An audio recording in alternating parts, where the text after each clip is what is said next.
Part 4, here we go. Like I said, so the 2000 version of The Undertaker is so much different than what we had seen before.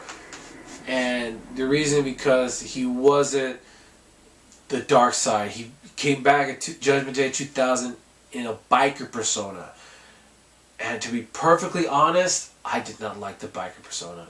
I didn't. I know people say it's closer to who he really is. Yeah, but when I think The Undertaker, I think dark side. I think, mind games. I think, caskets and the long leather coat and even the hat or the hood, something like that. I mean, he did have like a leather coat or something like that in the very beginning of his biker persona, but after that he dropped it completely after like 2001. So Judgment 2000, and not to mention, people say he had gained weight. He was a lot bigger at that point in 2000, and he had a match with Kurt Angle. This was okay, and he was part of the 6-man Hell in a Cell match, which was really cool, and he threw Kishi off of it. But it was and if you're wondering why in the last part I didn't talk about the '98 Mankind match, because that match has been talked about so often by so many people that I didn't feel like I needed to add anything to it, to be perfectly honest. But this one was a lot different because it had 6 people involved. There were like 3 people on top of the cell at one time. You could tell they had to reinforce it because of the last Hell in a Cell match with Mankind and The Undertaker. And it was really cool, but once The Undertaker threw Rikishi on the top, we didn't hear from The Undertaker again at that match. And then 2001, he and Triple H have a really cool match at WrestleMania 17, and unfortunately, with his biker persona as well, he didn't use the tombstone as a finisher. He started using a power bomb, which he called the Last Ride. And to me, it's like, again, you're moving away from what I really liked about The Undertaker and this biker persona. And so he has a cool match against Triple H. Very brutal, violent, and it was really cool to reestablish the both of them because they had not... The Undertaker was not as established as he was after he left. His matches were kind of sporadic. And then it was a 2-man power trip against the Brothers of Destruction for the Tag Team Championships. And that was what was really cool, I thought, was it was like all the gold was online. The Intercontinental, the Tag Team, and the WWE Championship were all on the line in that match. And the 2-man power trip of Austin and Triple H won the tag team titles from Kane and The Undertaker. And then their rivalry, what happened with Triple H, blowing his, tearing his quad, that's a topic for another day. Kane and The Undertaker again have another rivalry. Kane chokeslams The Undertaker after a match. And then they had their match at SummerSlam, but sorry, I screwed that up. Sorry, he had their match 2000. Sorry, 2001 was the Invasion angle, which was okay. It was a pretty good angle. Unfortunately, there weren't enough WCW, like big top WCW stars, to make it seem important in comparison to what the members of the WWE team, especially since you had to have people defect to the WCW, the alliance, WCW ECW alliance. You could have had the 3 of them, as a triangle. They're all trying to vie for the top spots, but to be honest, people say, well, ECW had top stars. Not really. Rob Van Dam was just about it. Nobody other than Rob Van Dam had the kind of star power as your WCW guys or the WWE guys.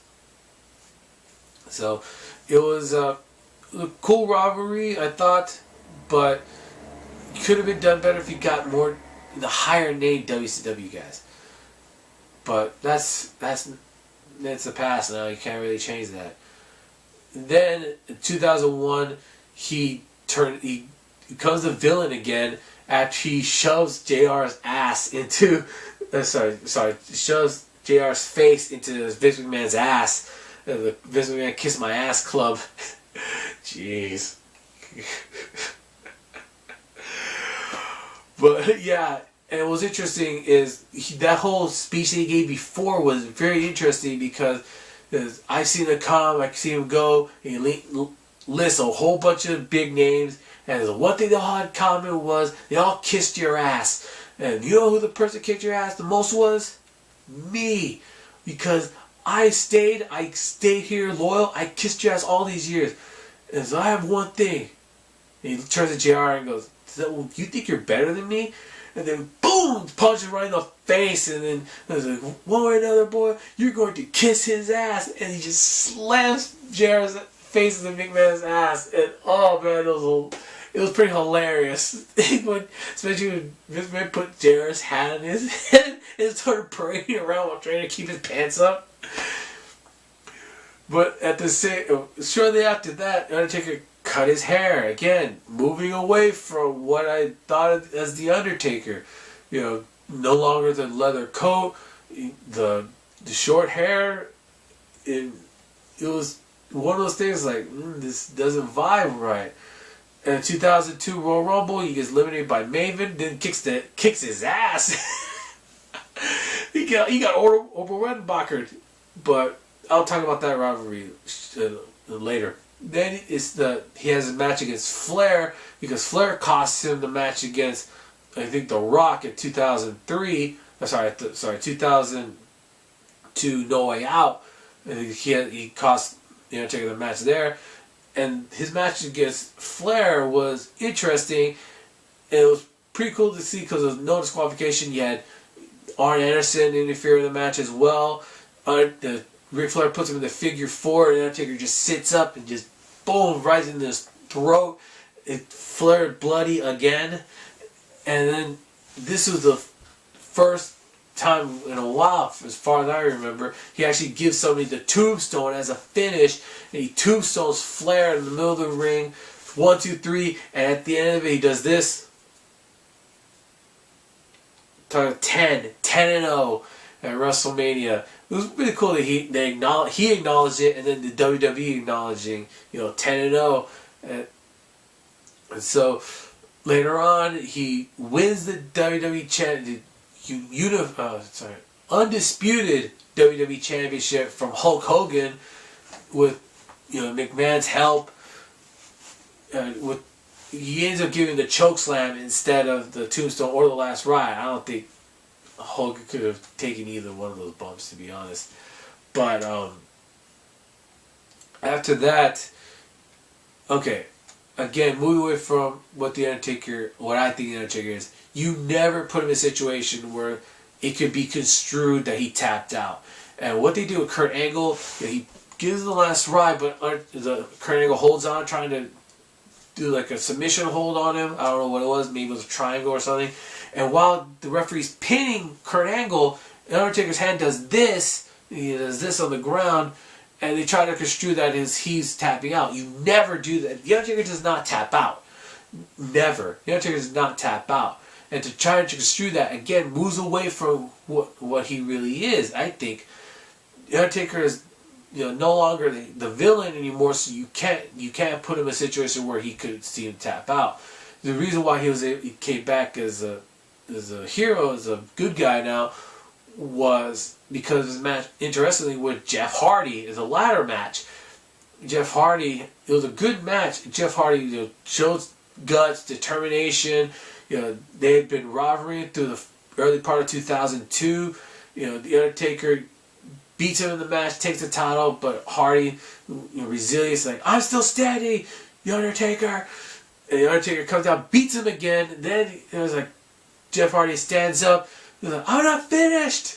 He's like, oh, you can't stop me, or something like that. I don't remember the exact wording, but Undertaker comes back and just raises his hand up. It's like, you earn respect, kid. And I think that little small rivalry propelled Jeff Hardy into, somebody who could, this guy could, go. He can hang with the bigger names, the bigger stars. But back to Kurt Angle, the Rock, triple threat match. I forget what pay-per-view it was. It was the one, maybe it was King of the Ring, and you had the Undertaker loses the title to the Rock, and then after the Rock loses it to the Brock Lesnar, the Undertaker challenges Brock Lesnar for the title. They have a couple of pay-per-view matches. The first match ends with a no contest. The Undertaker, throws Brock Lesnar through the screen or whatever it was, and then the Undertaker, the Brock Lesnar, attacks the Undertaker, breaks his hand to cinder block. Undertaker puts a cast on, Hell in a Cell match. Excuse me. And you want to talk about somebody putting somebody over big time? The Rock man put Brock Lesnar as on the map as a champion, but it was the Undertaker that made him the next big thing by putting Brock Lesnar over, having him beat the Undertaker in the Hell in a Cell with the Undertaker bloody as hell. And then that ended the rivalry right there. And then there wasn't too much that he did, to be honest. In 2003, he had the hardcore title for part of 2002 when he was a heel. The rivalry with Maven, it was pretty cool, pretty good to have him elevate young talent. And also that goes back to my previous point about how he elevated Brock Lesnar, the next big thing with their match at their Hell in a Cell match. 2003 comes, he's number 30, eliminates Kane, but then Brock Lesnar eliminates him to win the Royal Rumble. He has a match with I think it was the Big Show. The Big Show at the No Way Out that year. After the match, the Undertaker is attacked by Big Show and A-Train, sets up supposed to be a tag team match with, I forget who his tag team partner was supposed to be, because really irrelevant because that person went out to do nothing. And he got attacked before the match. Undertaker had to do a 2-on-1 match, and waving Old Glory around and having Limp Bizkit play into the ring. Again, this is not how I view the Undertaker. He's not really patriotic in a sense. I know in the '93 Rumble he did the whole flag underneath his robe, but that was it. And even then he was still dark side. He still talked the same way, and he wasn't waving the flag. But yeah, that match was to me pretty forgettable. Not all that good in retrospect, because it was supposed to be a tag team match, and not to mention this is supposed to be this wasn't as important as some of his other matches would be, especially later on. 2003 again, he's rivaling with Brock Lesnar, making Brock Lesnar the next big thing again, and Vince McMahon cost the Undertaker the WWE Championship in a biker chain match, which was a chain on a pole match, to be honest.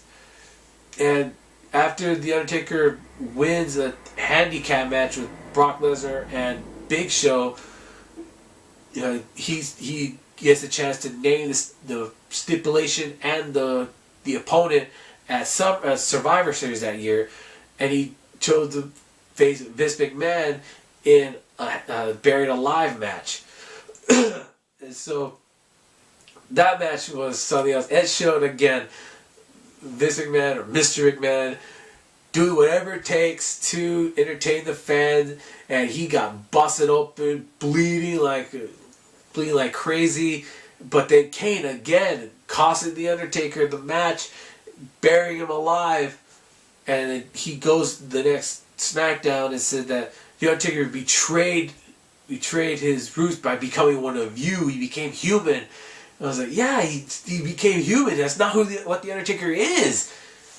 But then fast forward into the Royal Rumble 2004, Kane's demolishing people, and then the gong goes off, and it was great. You saw the lights go down, and then they come back up, and Kane is, I buried you alive, and the whole, again, I was like, yes, we're going to get the real Undertaker back. And it was really cool to see the whole mind games, the urn, the casket, the whole thing. Yes, we're getting the real Undertaker back. As far as I'm concerned, that was the real Undertaker.